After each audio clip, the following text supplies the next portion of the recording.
일터와 세계관입니다. 첫 번째 강의입니다. 한 채식장에 지나가고 있던 한 사람이 일하고 있는 일련의 사람들을 만나면서 그들에게 뭘 하고 있는지가 궁금해서 묻습니다. 첫 번째 사람에게 물었습니다. 뭘 하고 계십니까? 첫 번째 사람이 아주 투명하게 그의 말에 대답합니다. 보면 모르시오. 예, 지금 힘들어 죽겠는데 왜 묻냐? 보면 모르냐? 돌 깨고 있다. 뭐 그런 이야기였어요. 여러분, 이 사람은 참 고통스러운 노동을 하고 있는 사람이었던 거죠. 그런데 여전히 궁금해서 두 번째 사람에게 묻습니다. 뭘 하고 계십니까? 그랬더니 그 두 번째 사람이 대답합니다. 자식 새끼들 먹여 살리기 위해서 열심히 돈 벌고 있습니다. 여러분, 이 두 번째 사람도 여러분 열심히 일하는 아버지였고 가장이었습니다. 그런데 이 사람이 뭘 하고 있는지는 아직도 제대로 설명이 안 된 거죠. 그 세 번째 사람에게 궁금해서 또 묻습니다. 뭘 하시나요? 그랬더니 세 번째 사람이 네, 집을 짓고 있습니다. 성전을 짓고 있어요. 아주 근사한 예배당이 곧 들어설 거예요 라고 대답했습니다. 세 사람이 다 돌 깨고 있고 여러분 가족을 부양한 아버지로서 열심히 돈 벌고 있고 또 집을 짓고 있었는데 왜 대답이 다 달랐을까요? 그건 바로 그들의 노동관 때문이었던 겁니다. 그들의 직업관 때문이었던 거죠. 그들의 대답은 그들의 인생이었습니다. 첫 번째 사람은 죽을 때까지 거친 노동을 하는 사람인 거죠. 힘든 노동의 자리에서 죽을 때까지 회한과 후회와 탄식을 가지고 살아가면서 여러분 그 노동의 자리에 있는 겁니다. 이 사람은 언제 자유함을 얻을까요? 죽음이 찾아온 날 그 인생의 자유함을 얻습니다. 그 고통스러운 노동과 삶으로부터 노임을 얻는 거죠. 어쩌면 이 사람들은 일하는 내내 끊임없이 마음속에 이런 후회들이 있을 겁니다.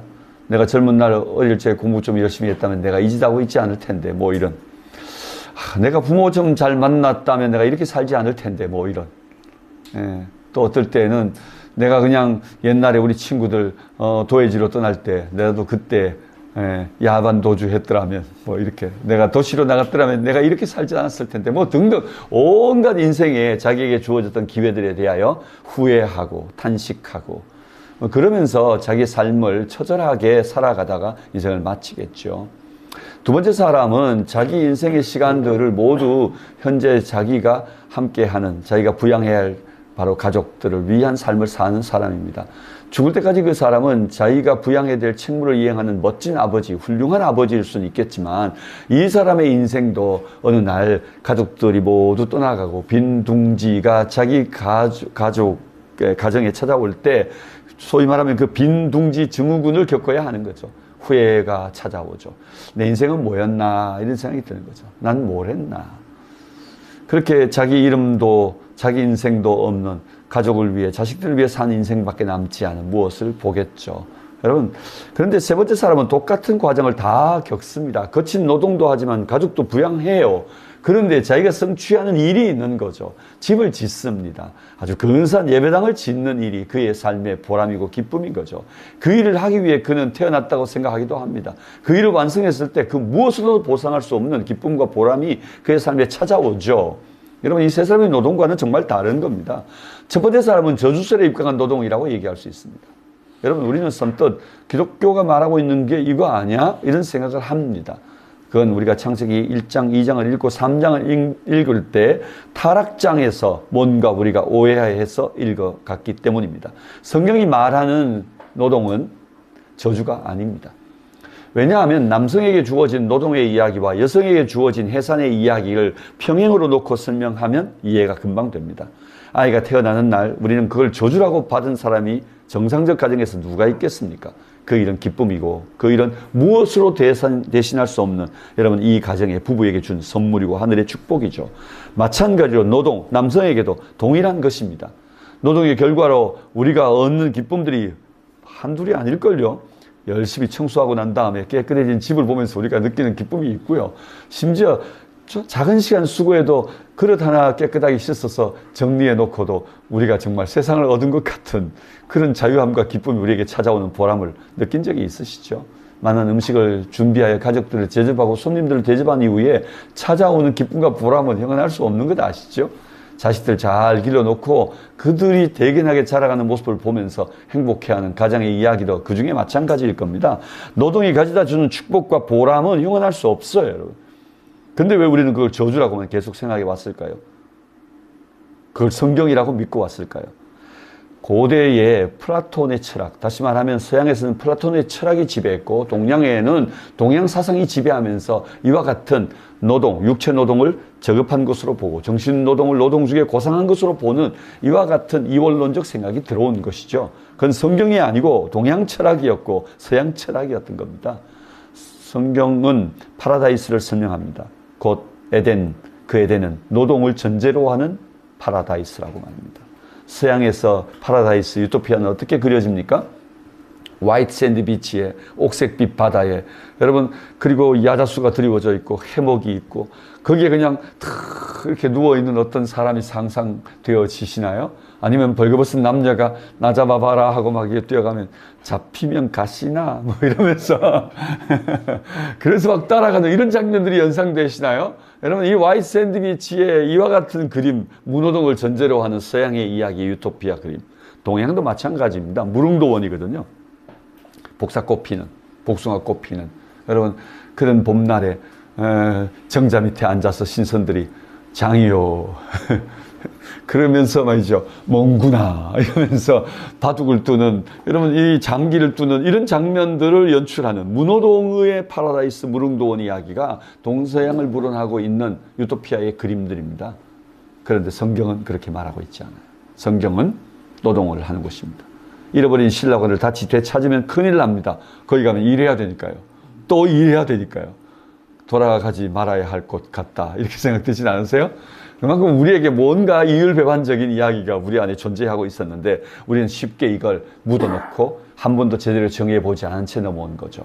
교회는 이 일을 가르쳐야 합니다. 우리의 노동이 저주가 아니라는 것을. 두 번째는 방편도 아닙니다. 어릴 적 우리는 이렇게 배워왔습니다. 밥벌이 하냐? 돈벌이는 되냐? 이렇게 말입니다. 우리의 직업은 일은 밥벌이 돈벌이의 일환으로 생각한 거죠. 여러분 생존을 위한 하나의 방법, 도구 정도 생각한 겁니다. 이것도 아닙니다. 기독교에서도 이거 맞지 않나? 이것도 기독교에서 우리가 이렇게 쓰는 거 아니야? 이렇게 말합니다. 왜냐하면 일터로 나가는 이들에게 우리 교회에서 혹 이렇게 가르치진 않았나요? 여러분들의 주업은 전도요. 이렇게 영혼 구원이요. 부업. 그냥 나가서 일하는 건 부업이요. 혹 이렇게 가르치진 않았나요? 전 옛날에 부흥사들에게 이런 이야기를 여러 번 들었던 것 같습니다. 그래서 마치 전도하러 영혼 구원하러 일터로 가는 것이라 생각한 것이죠. 그래서 주된 사명은 영혼 구원, 전도하는 것이고 그저 직업이란 여러분 일터는 그저 부업이라 생각했던 겁니다. 옳은 일일까요? 아니요. 그 일도 틀린 것입니다. 실제로 방편이 아닙니다. 그 일 자체가 귀한 것이죠.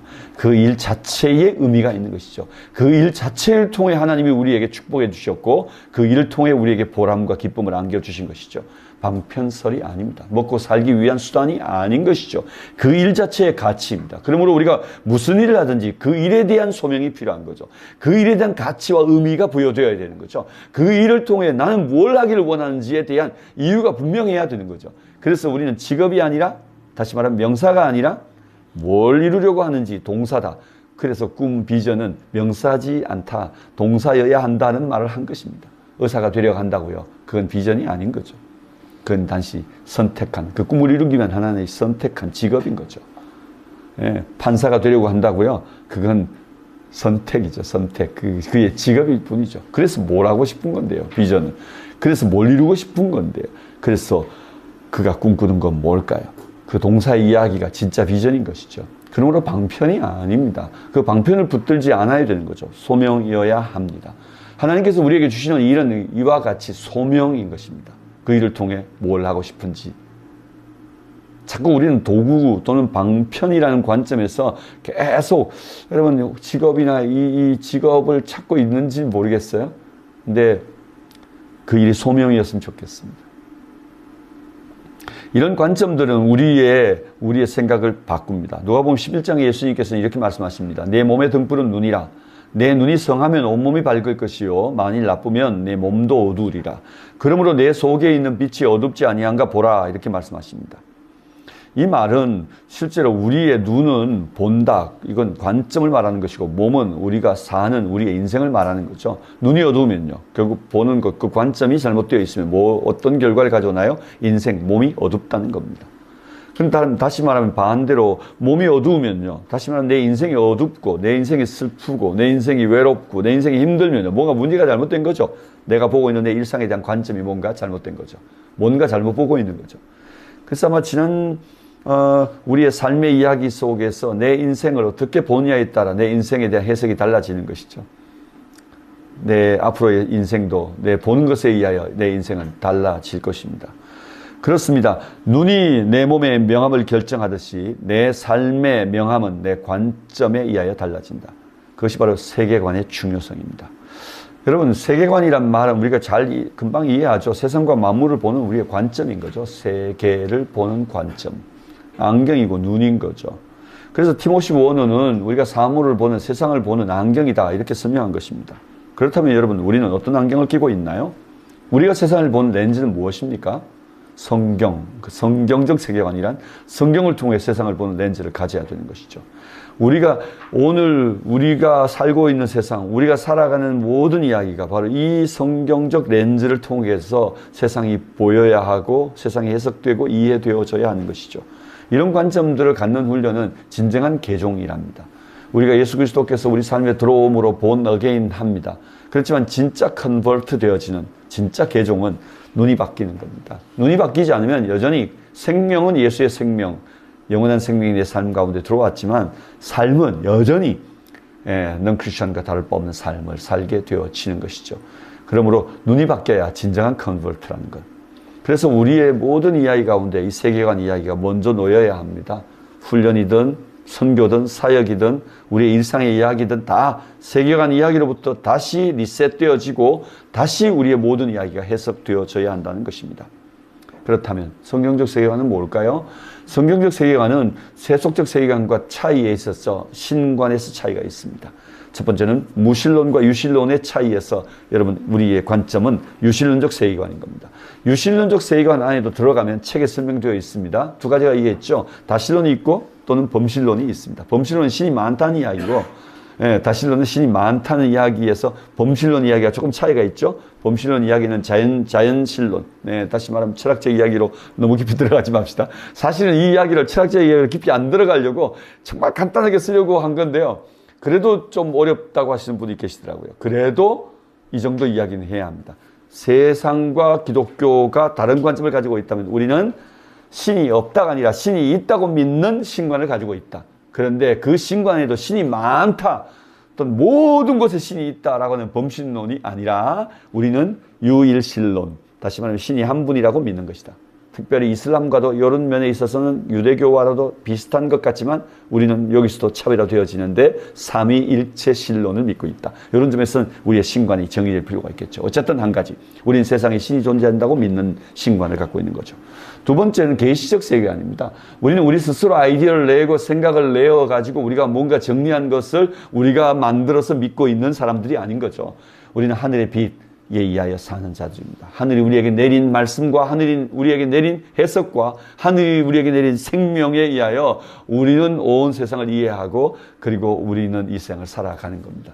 그러므로 하늘의 빛, 곧 계시에 의하여 우리는 오늘을 살고 있으니 계시, 완전한 계시, 그 특별 계시는 뭘까요? 성경이죠. 무모한 특별 계시, 이 성경에 의하여 우리 이 세상을 이해하고 설명하고 또는 이 세상을 살아가는 사람들인 거죠. 세 번째, 여러분 우리가 세속적 세계관과 다른 점이 있다면 우리는 구속적 세계관을 가지고 있다. 이것이 우리의 역사관이기도 합니다. 기독교의 역사관인 거죠. 온 세상은 창조했고 그 세상은 깨어졌고 그 세상은 다시 회복되고 있다라고 하는 창조 타락 구속의 역사관을 갖고 있는 거죠. 그래서 우리는 구속적 세계관, 구속적 역사관을 갖고 있는 것입니다. 그래서 윤회적 세계관이 아닌 거죠.